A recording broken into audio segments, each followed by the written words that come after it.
Ladies and gentlemen, what is up? It's me Sharif here in another The Man in the High Castle review video. In this video, I'll be reviewing the show's second season as a whole, but if you're interested, I'll be bringing you a full recap of the show's second season later on, but in my opinion, this review should suffice as a recap as well. Unless you want a pure chronological order of events, in which case make sure you let me know in the comments.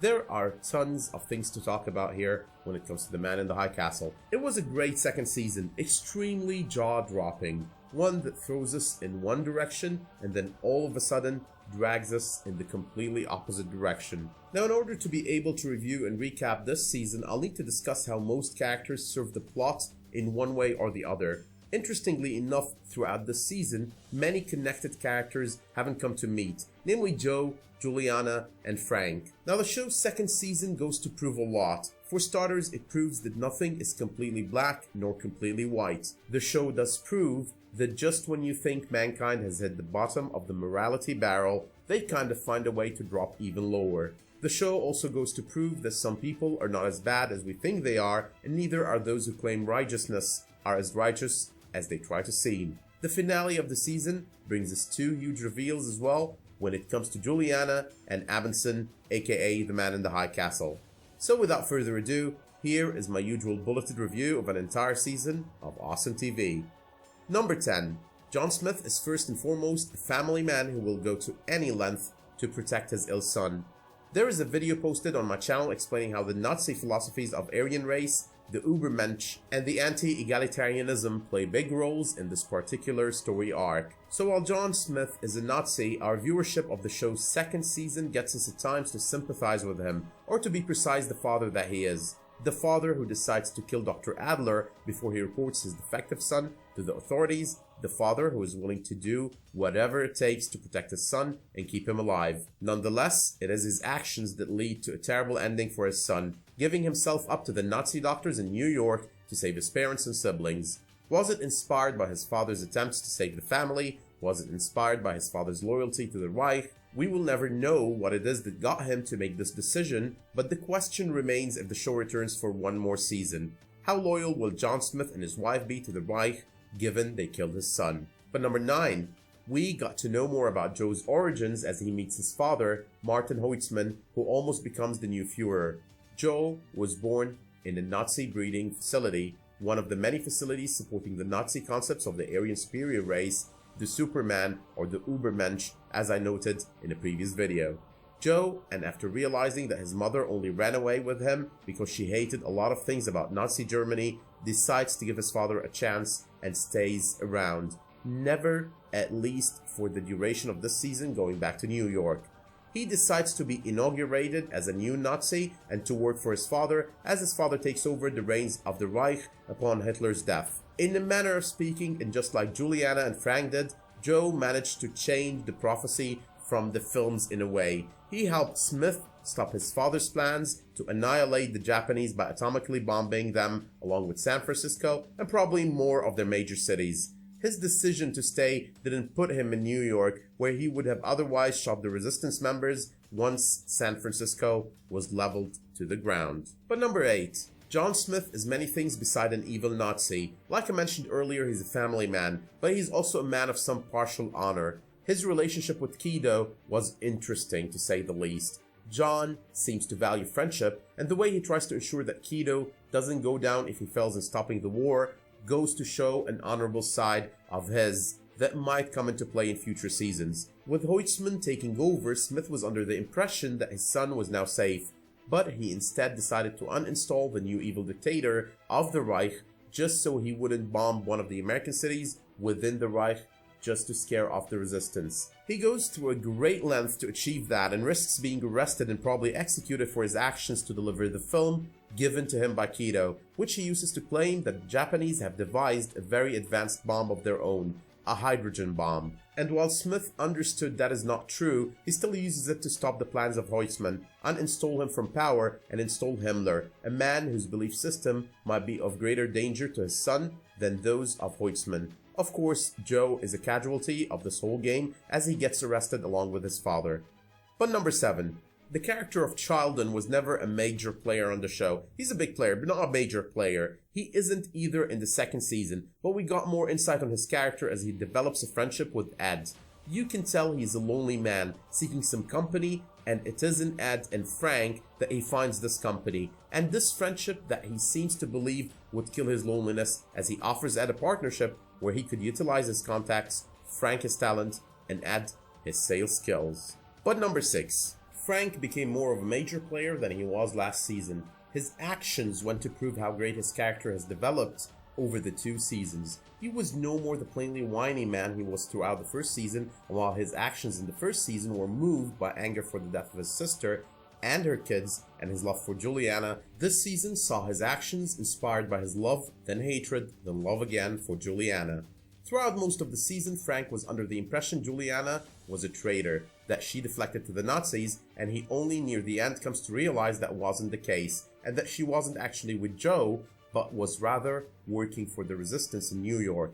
The resistance of course used his anger against Juliana and the good in him to get him to join them, to do things that he never imagined he would have done, from killing Japanese soldiers to securing explosive material. There was also the character of Sarah, the Japanese girl born in America prior to World War II and kept in a gated concentration camp with her family. Yes, at some point, everyone seems to have played their racist card and decided someone or the other was inferior to them. While Frank does develop feelings for Sarah, there is this one conversation about how he sees a pawn when he looks at her that got my interest. Frank, a Jewish man who has suffered a lot, still found it in him to look at her with some sort of disgust, even though she has suffered a lot in her own way as well, with her first being in a concentration camp and then post the war and the victory of the Japs being, along with her family, looked at as the bad apples that left home and moved to America. Like I mentioned early on in this video, almost no one is perfectly bad or perfectly good.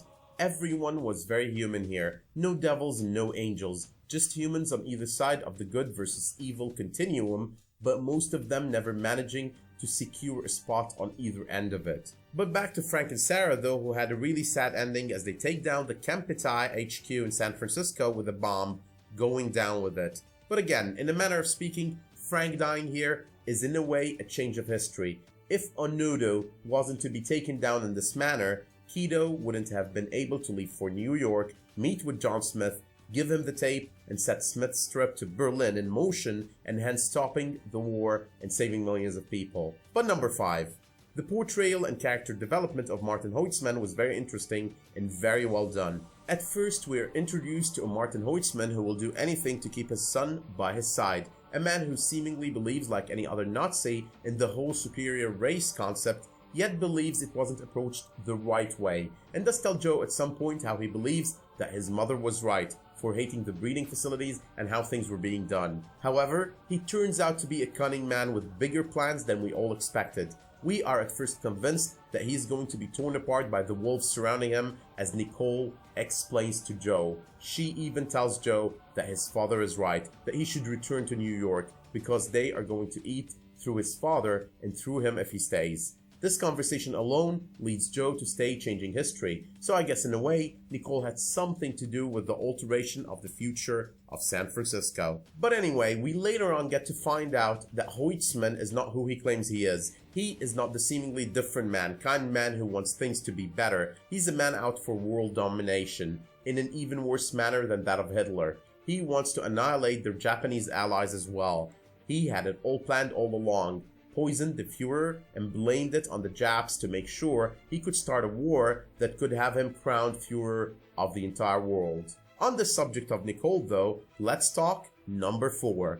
Nicole is an enigma and has been since her appearance on the 3rd or 4th episode of the season and until the very end. Initially, she is ordered by Holtzman to get closer to Joe and ensure keeping him in Berlin.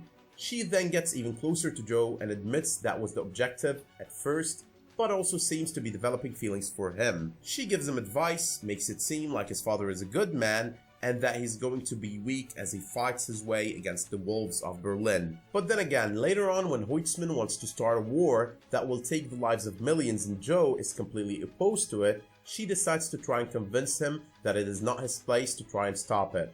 that the Reich is still under the control of the older generation and that the time for their generation is to come later on. Was she playing Joe all along? Was she actually being honest since he faced her with her prior dishonesty?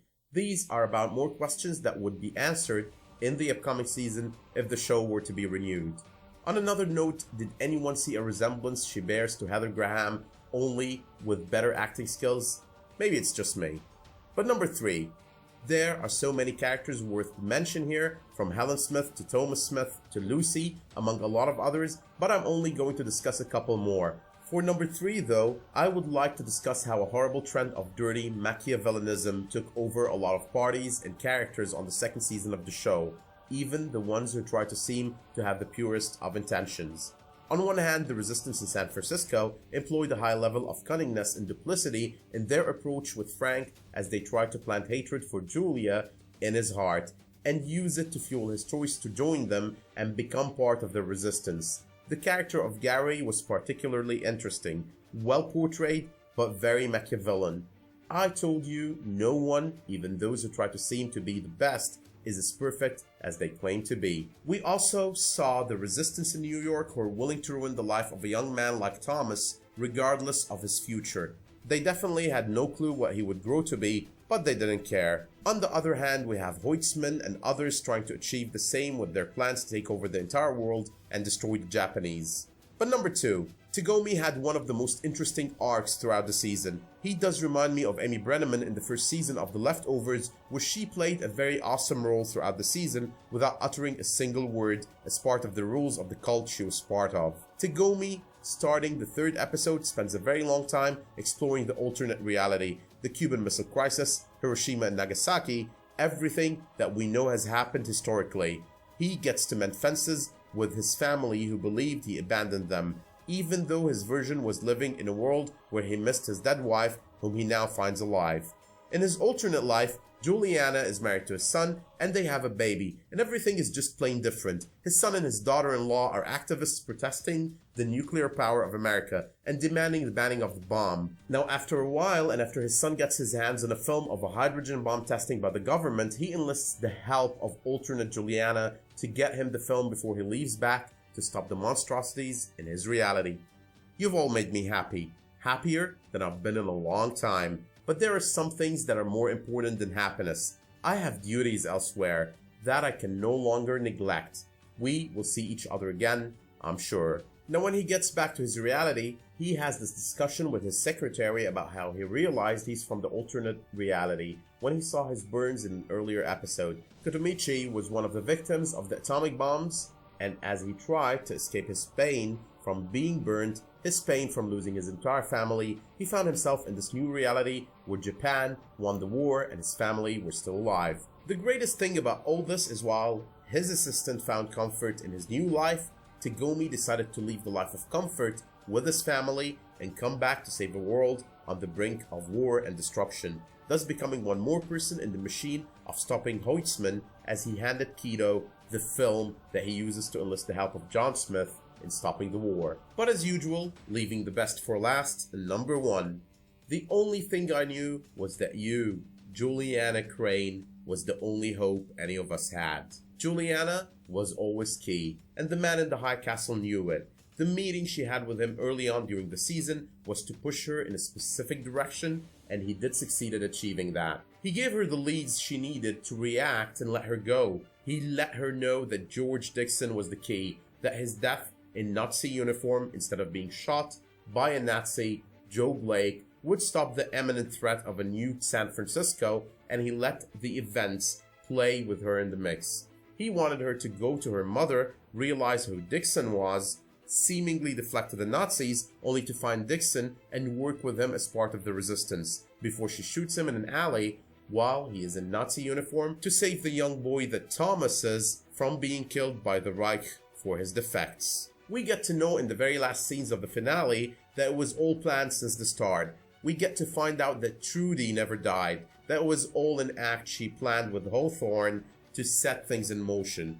This also explained how when Hawthorne did his spring cleaning halfway through the season, we could see a copy of the Grasshopper film being burnt in his shed.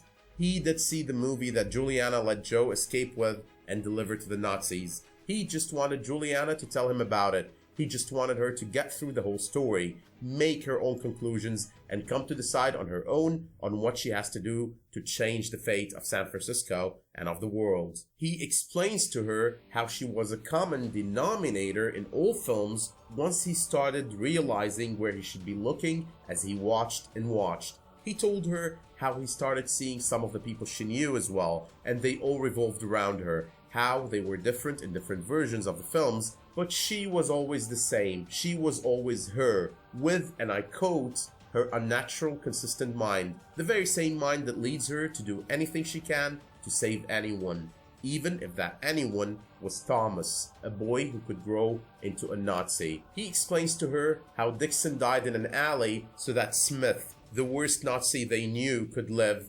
However, with his living, San Francisco as well would stand tall and wouldn't be flattened by an A-bomb, and all because of her one selfless act of love trying to save Thomas. Apologize about my voice, I still have a cold here, but I'll be uploading another video in a few days about my expectations for the third season of the show, that is, if it ends up getting a renewal.